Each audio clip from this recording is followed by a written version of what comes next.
Do you have a job that the average person doesn't even know exists? I start on Friday as a standardized patient. Essentially, med students practice their bedside manner on me. They practice a lot more than bedside manner on some standardized patients. We have one guy locally who is the go-to for DRES. He gets paid to have a class of med students locate his prostate.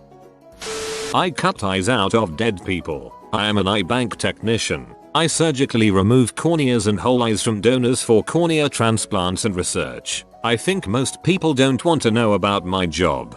Well, when I die, I'll be seeing you, or not.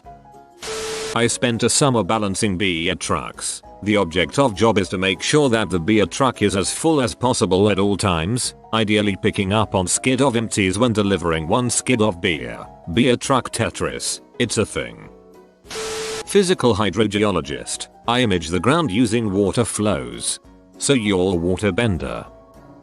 I'm a channel manager at a YouTube network. I basically get paid to watch and maintain YouTube channels all day. My job didn't exist when I was in college. I didn't get it, but I once applied for a job as a heritage officer. Sounded normal enough, but it involved basically going around cemeteries photographing graves and keeping a log of them. It was so unusual I was desperate for it, not to mention working alone and out in the fresh air. So what do? Oh, you know, look at graves. That sounds like it's a cool job. Heritage officer doesn't seem to be a popular position here in the States. I make products look pretty for a home shopping television station. I am responsible for breaking toys and write reports about them how they break. A totally different job from my previous job, using promotions from online casinos to earn a living and travel the world. Dear Diary, today I choked on a toy hat. I write manuals for tanks, how to operate them, how to repair them, etc. Fish tanks, pressure tanks, or M1A the 2nd of September tanks.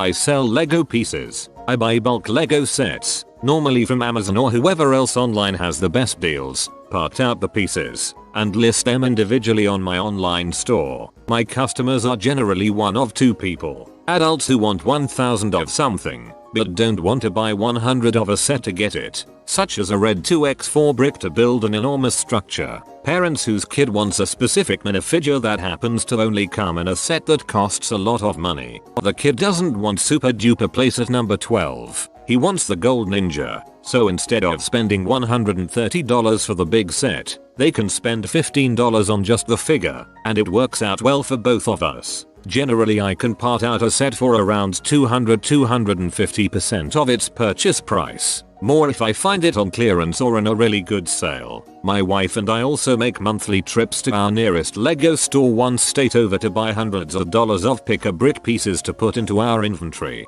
Our store is still pretty small, but there are many people who have become wealthy doing it after a lot of hard work. It requires some initial investment, willingness to run to the post office to occasionally ship a 3-cent part, and excellent customer service skills. The largest hazard of the job, your chances of stepping on a Lego in the middle of the night go up substantially when you have over 100,000 pieces in the house.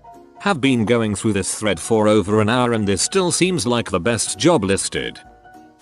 Met a guy last week who buys the used metal dentists use for fillings and crowns, etc. Apparently dentists use a lot of precious metal. Precious metals are usually non-corrosive, which would be desirable for stuff being stuck in your mouth.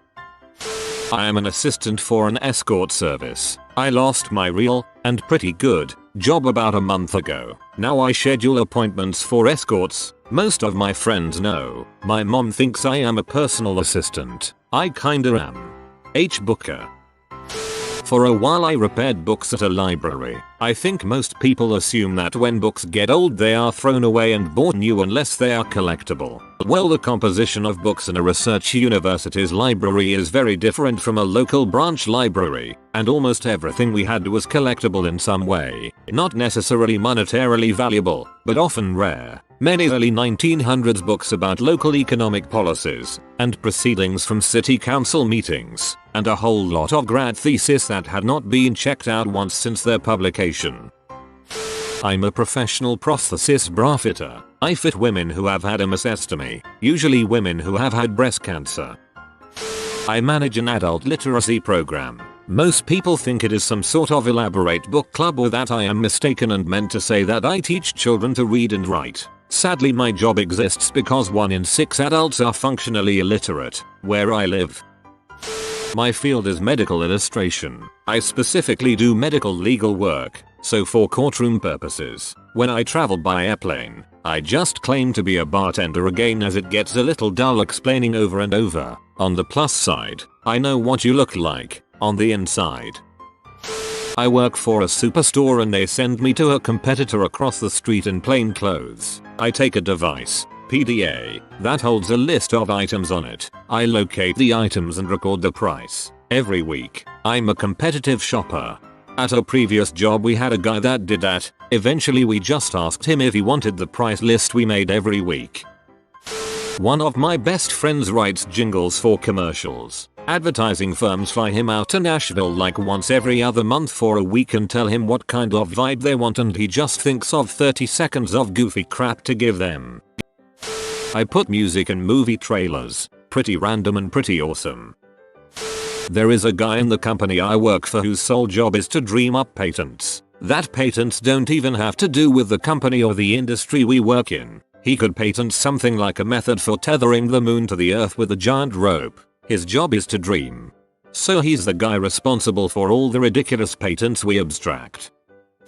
I'm a study startup specialist. Drug companies pay me to start up a drug trial. I do all the legal ethics and regulatory submissions and find doctors to run the studies. Everything up until the patient gets the drug.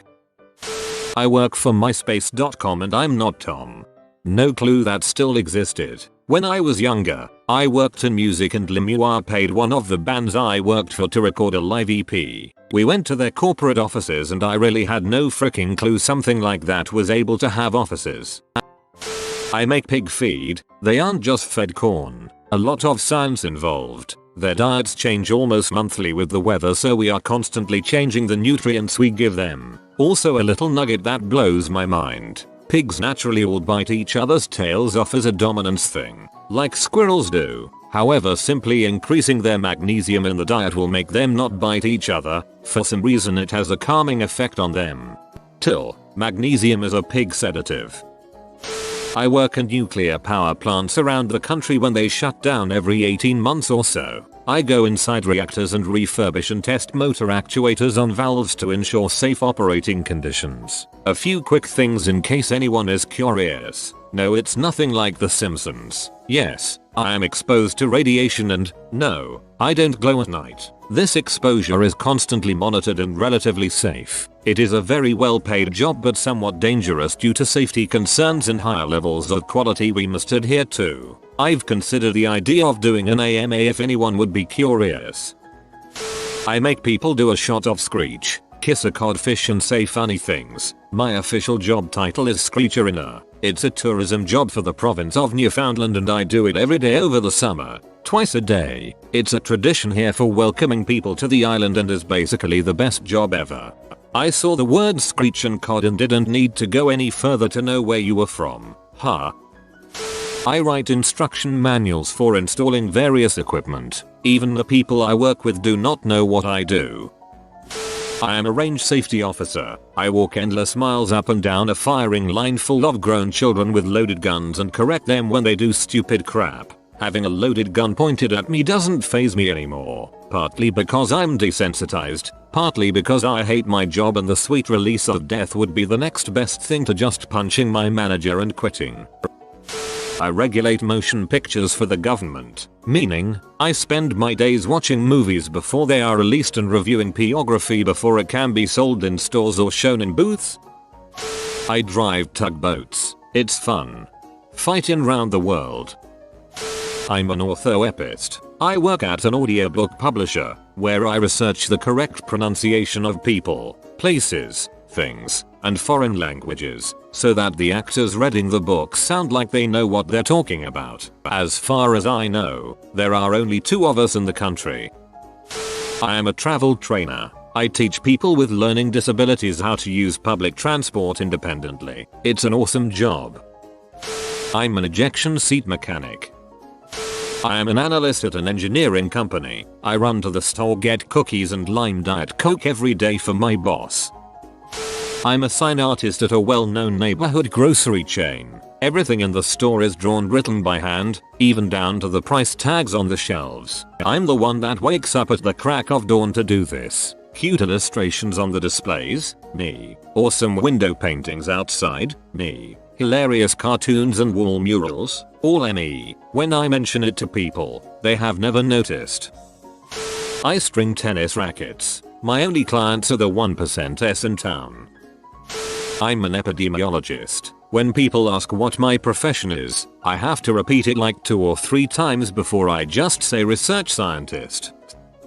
I'm an industrial hygienist. It's a type of health and safety consultant. I'm a woman in my 20s and before clients meet me, like only discuss quotes or need consultation via email, they refer to me as the mold guy, the asbestos guy, the insect guy, etc. I'm the person your insurance company hires to investigate losses. You call when you have mold and don't know what to do, or when your factory may be violating a health and safety code. I come out. I'm not from OSHA. I'm a consultant. I don't care what you do on the job, but best believe I will make a recommendation in my report based on your unsafe practices. But seriously, that's all I can do. Make recommendations.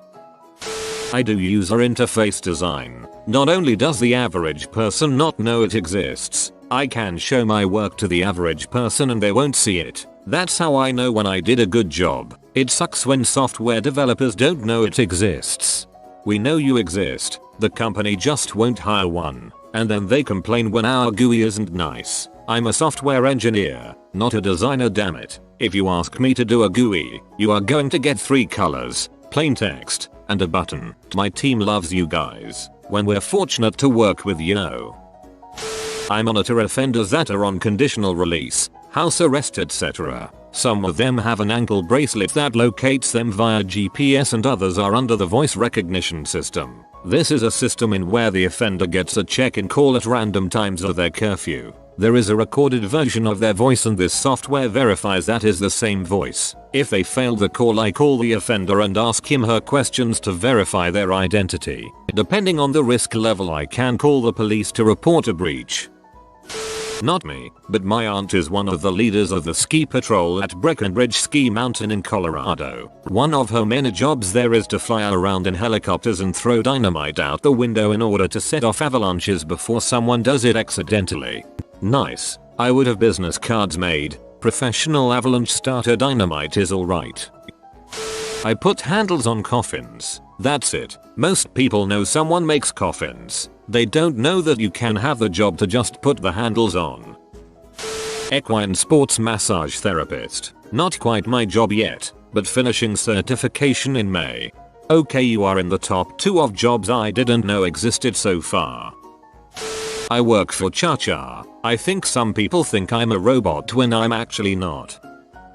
I work an audio post. When you watch a movie TV show, almost all the sounds you hear were not captured by the mics on set. Also, about half the dialogue you hear was added months later during sessions called ADR sessions. When you see booms on set, they are typically only used as a reference. We'll try to use as much production audio as possible, but it's not always possible. We'll spend hours just working with a scene where 2 people are sitting at a table adding the tiniest details. Last but not least, all the sounds you hear in cops, engine noise, heli blades, gunshots, sirens, maneuvers, are all fake typically. Sorry. I go to various retirement homes pretending to be looking for one for my mother-in-law. I'm given tours and have to write reports as well as make recorded phone calls. I'm sent in by head offices so that they can find any problems in the homes. I trim medical marijuana for dispensaries. I met this guy at a bar that told me he trims pot. I asked him if it was the medical stuff and he told me heck no man. IT's full out illegal, I don't give a frick. I think I had been talking to him for 5 minutes. You've been spotted by the doggo of studying. Like this video for good grades for the next 2 years. If you are new to the channel, you can subscribe. I publish new videos every day. Until then, check another video. Or don't. Either way, have a great day you magnificent people.